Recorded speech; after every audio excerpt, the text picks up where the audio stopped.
मेरे नहायत ही वाजिबुल एहतराम दोस्तों, बुज़ुर्गों, नन्हे बच्चों और दूरों नज़दीक से आए हुए मेहमानाने गिरामी कदर, आज की ये महफ़िल हमारे फैज़ रसूल भाई के वालिद मरहूम राना ग़ुलाम रसूल उनके एहसाले सवाब के लिए सालाना सजाई गई है। अल्लाह पाक मरहूम की बख्शिश व मग़फ़िरत फ़रमाए। बातकाज़े बशरियत जो गलती कसूर कुताई हो गई अपनी रहमत से माफ़ फरमाए। चूँकि एहसाले सवाब की महफ़िल है तो एहसाले सवाब की महफ़िल में हमेशा मैं इब्तिदान ये बात लाजमी बयान करता होता हूँ कि एहसाले सवाब का मतलब होता है सवाब पहुँचाना। और याद रखिए, सवाब पहुँचेगा तब जब के मिलेगा। हमारे यहाँ हर चीज़ रस्मन होती है, तो इस चीज़ को हमने रस्म नहीं बनाना बल्कि सादत समझकर। अब यहाँ बैठे हैं तो ये नहीं कि यार रिश्तेदारों ने बुलाया हुआ था अब तो बैठना ही पड़ेगा। महफिल है, अब यहाँ पर बात हो रही हो हुजूर की, नाते पड़ी जा रही हो हुजूर की, मेरी तवज्जो कहीं और पर हो, या फिर जनाब मैं बड़ा बाजार सा बैठा यार बैठा नहीं जाता। याद रखिए, जो अमल जितना मुश्किल होगा कल क़ियामत के दिन मीज़ान पर उतना ही वज़नी होगा।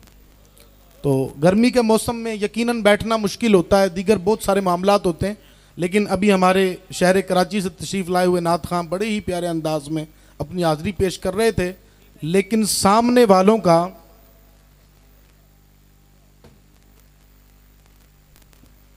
जो कुछ भी दूर और नज़दीक से करना है किसी ने खामोशी से करें। गुफ्तगू के दौरान बराए करम ना स्टेज से ना सामने से कोई भी बातें या इशारे नहीं करें।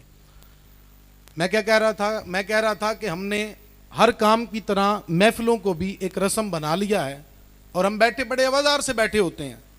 मैं नॉर्मली तो महफिल के अंदर अल्हम्दुलिल्लाह आदत होती है कि मैं इब्तिदा में बैठूं, तो आज कुछ मसरूफियत की बिना पर मुझे जो है पीछे रुकना पड़ा। लेकिन यह है कि सामने ये चीज़ मैं जब से आया हूँ देख रहा हूँ कि पढ़ने वाला जिस मोहब्बत से पढ़ रहा है ना, सामने सुनने वाले का वो रिस्पॉन्स नहीं है। देखिए, मुस्तफ़ा करीम की मोहब्बत, मुस्तफ़ा करीम का प्यार, ये सबसे ज़रूरी चीज़ है और मोहब्बत की अलामत ये होती है। यार देखें, लोगों के अंदर फ़र्क है, हर बंदे की तबीयत में, सोच में, उसूल में फ़र्क है। आप किसी इदारे में चले जाएं, हर इदारे का अपना उसूल होता है, लेकिन यारो याद रखना, इश्क का एक ही उसूल है। वो क्या है? वो ये कि जब भी महबूब का जिक्र किया जाए तो आशिक को बड़ा ही मज़ा आता है। महबूब की सूरत का जिक्र हो, महबूब की सीरत का जिक्र हो, महबूब की हस्ती के कमाल का जिक्र हो, आशिक को बड़ा ही मज़ा आता है। तो आज इस साले सवाब की महफिल के अंदर मैंने सोचा कि आपको एक बड़ी ही मशहूर आयत उसके तहत कुछ गुफ्तगू करूं। और हमारे अजीम सना खान, इन्होंने बड़ी मोहब्बत फरमाई, शहर लाहौर से तशरीफ़ लाए हैं, अल्लाह पाक इनको बरकत अता फरमाए।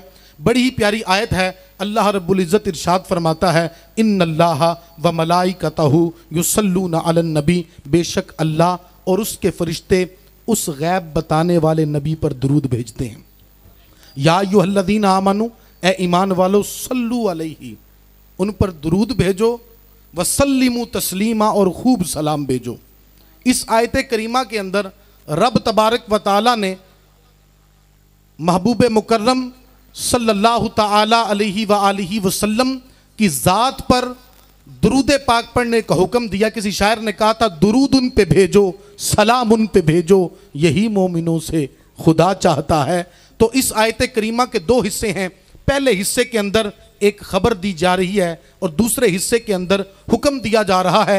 अल्लाह रब्बुल इज़्ज़त ने हमें बहुत सारे हुक्म दिए, नमाज का हुक्म दिया, रोज़े का हुक्म दिया, ज़कात का हुक्म दिया, हज का हुक्म दिया, लेकिन किसी हुक्म को इरशाद फरमाकर रब्बुल इज़्ज़त ने यह नहीं फरमाया, ए ईमान वालो, हम भी नमाज पढ़ते हैं, तुम भी नमाज पढ़ा करो, हम भी रोज़े रखते हैं, तुम भी रोज़े रखा करो, हम भी ज़कात देते हैं, तुम भी ज़कात दिया करो, हम भी हज करते हैं, तुम भी हज किया करो। लेकिन जब महबूब मुकर्रम नूरे मुजस्सम सल्लल्लाहु अलैहि वसल्लम पर दुरूद भेजने की बारी आई तो रब्बुल इज़्ज़त इरशाद फरमाता है, इन्नल्लाह व मलाइकतहु युसल्लूना अलन नबी, बेशक अल्लाह भी महबूब पर दुरूद भेजता है, उसके नूरानी फरिश्ते भी दुरूद भेजते हैं। ए ईमान वालो, तुम भी खूब दुरूद व सलाम भेजा करो। अब आयत करीमा के दो हिस्से हैं। पहले हिस्से के अंदर जो है वो खबर दी जा रही है, खबर क्या है? दुरूद भेजता है अल्लाह और उसके फरिश्ते। याद रखे, रब के दुरूद भेजने का मतलब ये नहीं है कि अल्लाह बैठ के पढ़ता है सलातु व सलामु अलैका या रसूलल्लाह या अल्लाहुम्मा सल्ली अला मुहम्मदिन पढ़ता है, ये मतलब नहीं है। अल्लाह के दुरूद भेजने का मतलब है रहमत नाजिल करना, और फरिश्ते वो रहमत लेकर हाजिर होते हैं। तो खबर क्या दी गई कि हर आन, हर घड़ी, हर वक्त महबूब की ज़ात पर रहमतों की झमाझम बारिश हो रही है। अच्छा, दूसरे हिस्से के अंदर हुक्म दिया गया कि ईमान वालों तुम भी दुआए रहमत किया करो। ईमान वालों के दुरूद भेजने का मतलब है दुआए रहमत करना। हुक्म दिया जा रहा है, ए ईमान वालों तुम भी दुआए रहमत किया करो। मैं यहां पर रुक कर एक सवाल करना चाहता हूं। यारों, मांगी तो वो चीज़ जाती है जो पहले मौजूद ना हो। मेरे पास माइक मौजूद है, मैं कहूँ मुझे माइक दो, आप कहेंगे हजरत आपके पास तो पहले माइक मौजूद है। मैं कहूँ मुझे सोफे पे बिठाओ, मैं आप जनाब आप तो पहले बैठे हुए हैं।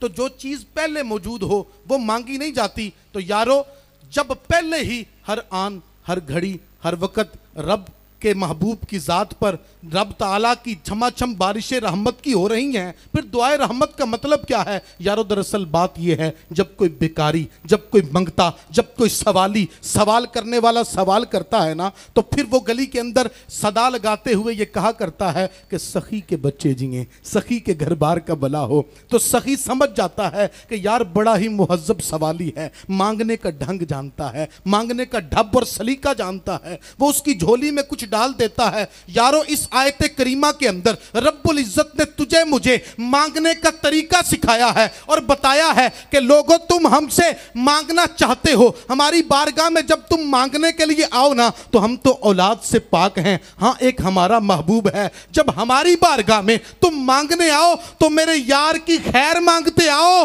तो जो हर आन, हर घड़ी, हर वक्त मेरे महबूब की जात पर रहमतों की छमाछम बारिश हो रही है, उसका एक कतरा हम तुम्हें भी अता फरमा देंगे।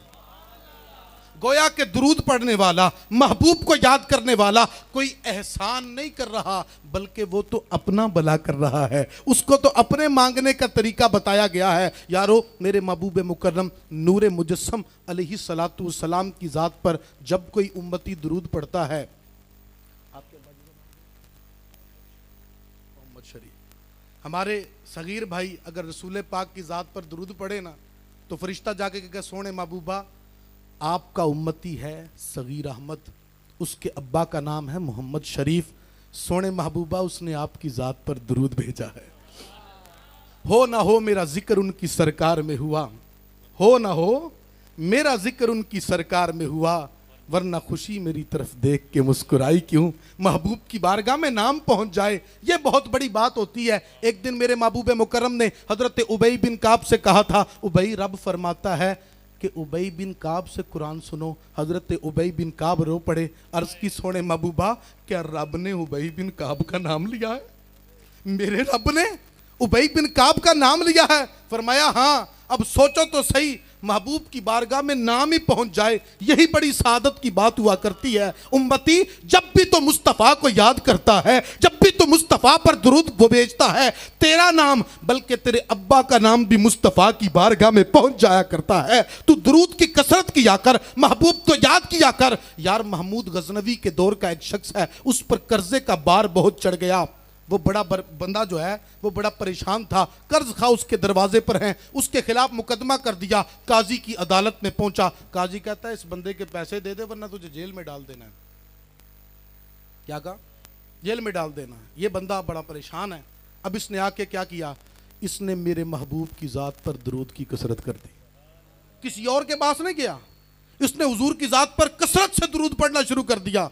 जिस महबूब को याद किया ना, रात सोया, वही महबूब इसकी ख्वाब में आ गए। और यार, इसने किस कदर तड़प के महबूब को याद किया होगा, किस कदर तड़प के महबूब मुकर्रम की बारगाह में अपनी अर्जी पेश की होगी कि महबूब ने करम कर दिया। कहते तो हम भी हैं कि कदी आओ गरीबा दे मोहल्ले या रसूल अल्लाह, कहते तो हम भी हैं कि सुना है आप हर आशिक के घर तशरीफ लाते हैं, मेरे घर में भी हो जाए चरागा या रसूल अल्लाह। कहते तो हम भी हैं कि सोने महबूबा ए जलवाए यार, इधर भी कोई फेरा तेरा, हसरते आठों पहर तकती है रस्ता तेरा, एक बारी लंघा तू साडी जाते दारियां करे सा मैं सिक्का लहा दे। हम भी ये अर्ज करते हैं, लेकिन ए गुलाम तूने किस कदर तड़प के महबूब को याद किया होगा कि महबूब तेरे ख्वाब में तशरीफ लाए और इरशाद फरमाया परेशान नहीं होना तू, तेरा कर्जा महमूद गजनवी अदा करेगा। और मैंने गुलाम से पूछा, गुलाम तू किसी और से कर्जा क्यों नहीं मांगने गया?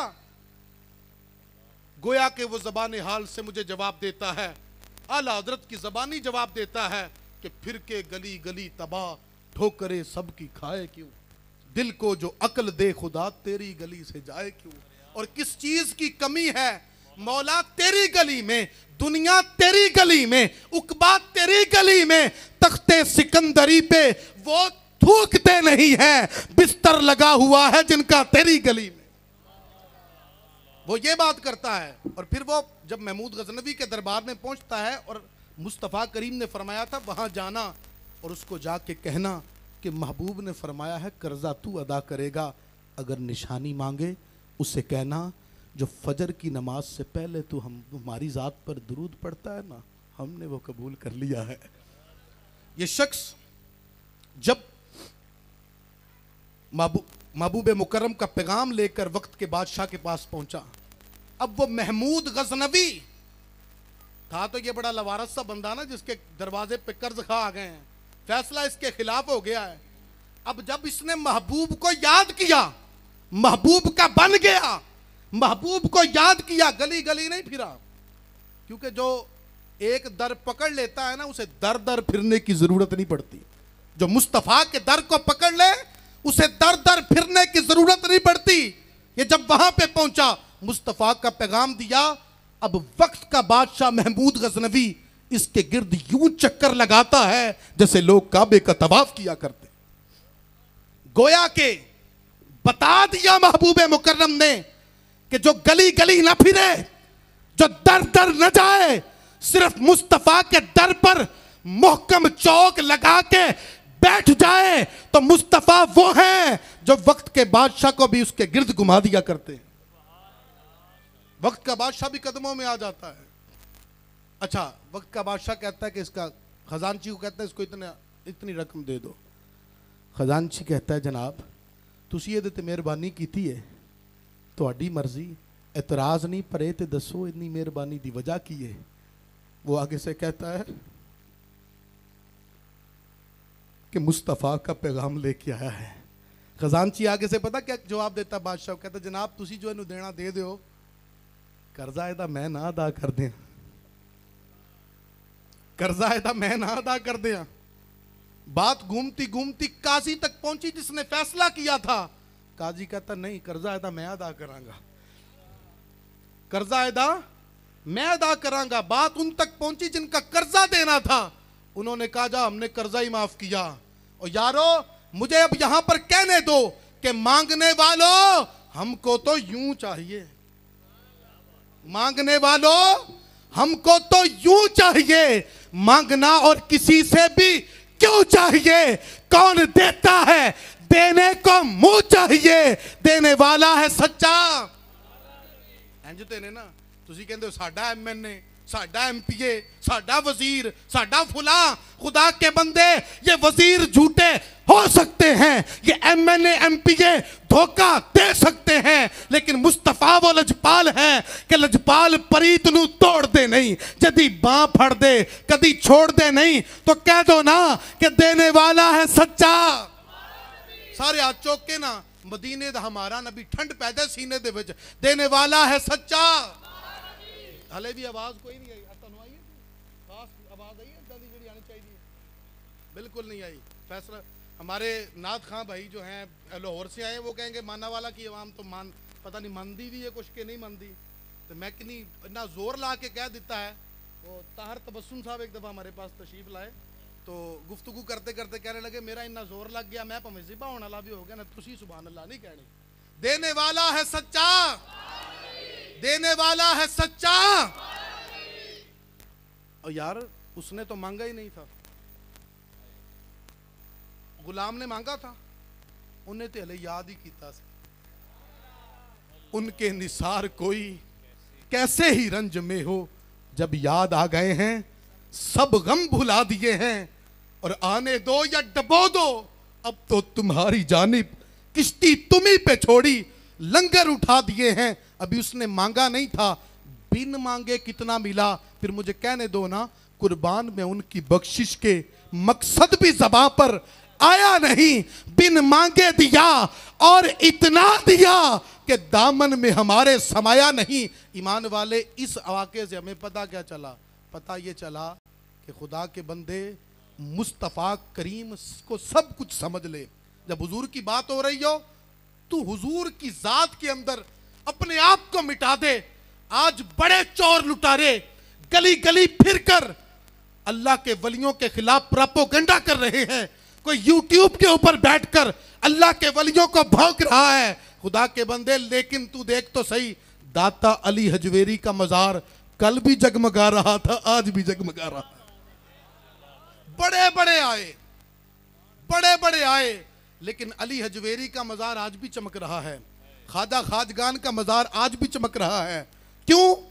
क्योंकि ये वो लोग हैं जिन्होंने अपनी बात तो की नहीं सारी जिंदगी, अपना नारा तो नहीं लगवाया, अपनी बातें तो नहीं की, इन्होंने सारी जिंदगी मुस्तफ़ा के दर की गुलामी की, अपनी जात को मुस्तफ़ा की जात के अंदर फना कर दिया। गोया ये कहते थे कि फना इतना तो हो जाऊं मैं तेरी जाते आली में, जो मुझको देख ले उसे तेरा दीदार हो जाए। और जब ये मुस्तफ़ा की जात में अपने आप को मिटा चुके थे, फना कर चुके थे, फिर आला हजरत कहते हैं, इनका नाम क्यों है जी? आला हजरत ने जवाब दिया, क्यों नाम है? इमाम कहते हैं, बेनिशानों का निशान मिटता नहीं, कर्रो फर वालों का नाम लेने वाला कोई नहीं। दाता साहब ने अपने आप को मिटा दिया था, हजरत सिद्दीक़ अकबर अपने आप को मिटाया, फारूक आजम अपने आप को मिटाया। मुझे फारूक आजम की बात याद आ गई। एक दिन आप गुजर रहे थे, एक रास्ते दरियाई रास्ता था, मुल्क फतह हुआ है, आपने अपना मोजा उठा कर कंधे पे रख लिया। हजरत अबू उबैदा रदी अल्लाह तआला अन्हु, जो कि अमीन उम्मत हैं, आप के इस्तकबाल के लिए खड़े हैं, परेशान हो गए। कहीं आज हम कहते हैं ना यार, गड्डियां आगे पीछे हो, प्रोटोकॉल होवे, पता लगे बंदा आया है, प्रोटोकॉल का हमें पता चले। हजरत उमर फारूक को यूं देखा ना, अपना मोजा कंधों पे है, तो कहने लगे, हुजूर तुसी ये की कीता? आप फरमाने लगे, ए अबू उबैदा, काश ये बात तेरे अलावा किसी और बंदे ने की होती। फिर उमर उसको बताता इज्जत क्या है। ए अबू उबैदा, तू जानता नहीं, हम तो जलील लोग थे, अल्लाह ने अपने महबूब के कदमों के सदके में हमें इज्जत अता फरमाई है। क़यामत तक के लिए अगर कोई बंदा इज्जत चाहता है तो सिर्फ मुस्तफ़ा के कदमों में मिलेगी, कहीं और नहीं मिलेगी। चाहे जहां मर्जी फिरते रहो। और आज माँ बाप को भी इज्जत मिलनी है तो हुजूर की वजह से। अपनी औलादों के दिलों में रसूल पाक की मोहब्बत को बिठाओ। कोई जहलम का मिर्जा आकर तेरी औलाद को ना लूट ले, फिर वो माँ बाप से भी बागी कर दे। मेरे मुस्तफ़ा करीम ने इरशाद फरमाया था कि जब तेरे अंदर हया ना रहे, फिर तू जो मर्जी कर। आज का दिन जो गुजरा, हजरत सैयदना उस्मान, मेरी आखिरी गुफ्तगू के लम्हात हैं, हजरत उस्मान गनी रदी अल्लाह तआला की शहादत का जो है वो आज का दिन। आज के दिन में हया को फ़रोग दिया जाए। और आज बेहयाई बिल्कुल उरूज के ऊपर है, आसमानों पर जो है वो चढ़कर बोल रही है बेहयाई। तो आज हमें हजरत उस्मान गनी की सीरत को देखना है। आप फरमाते, जब से मुस्तफ़ा करीम की बैत की है ना, तब से कभी अपनी शर्मगाह को अपना दायां हाथ मैंने नहीं लगाया। ये बाहया हजरत उस्मान गनी रदी अल्लाह ताला उनका दिन है, तो रसूल पाक से वफा कितनी करते हैं। आपको हुदैबिया का दिन याद है, जब रसूल पाक ने इनको सफ़ीर बना के भेजा था। तो सफ़ीर बना के भेजा, उन्होंने कहा जनाब हम आपको तो देते हैं प्रोटोकॉल, ठीक है जनाब, तो इज्जत करने हैं, तुसी करो तवाफ, सामने काबा है। और उधर साहबा नबी पाक अलैहिस्सलाम से कह रहे हैं कि हुजूर उस्मान किन्ना बख्ता वाला है, उते तवाफ करदा होएगा, उते अबे जमजम दे घूंट पींदा होएगा, तुसी उस्मान गनी नू भेजा है, हम पता नहीं उम्रा कर भी सकेंगे ना कर सकेंगे। उधर उस्मान गनी को ऑफरें हो रही हैं, इधर साहबा हुजूर को कह रहे हैं, और हुजूर पता क्या फरमा रहे हैं, खुदा की कसम ऐसा नहीं हो सकता कि उस्मान का नबी तवाफ न करे और उस्मान तवाफ कर ले। साढ़े तो बगैर तो नहीं करेगा, साडा उस्मान साढ़े तो बगैर नहीं करेगा। और वो कह रहे उस्मान तू कर ले। उस्मान कहते हैं, और कहते हैं तुम्हें करने देते हैं, तेरे नबी को नहीं करने देंगे। आपने फरमाया ओ कैसी बातें कर रहे हो, अगर मुस्तफ़ा नहीं करेंगे तो उस्मान क्या करके करेगा तवाफ। हालांकि उस्मान को पता था तवाफ करना नेकी है, रब ताला के कुर्ब का जरिया है, लेकिन उस्मान को वो नेकी नहीं चाहिए जो मुस्तफ़ा को छोड़ के की जाती हो। तुम्हारी नमाजें, तुम्हारा सब कुछ तुम्हारे मुंह पे मार दिया जाएगा अगर मुस्तफ़ा को छोड़ के करने की कोशिश की।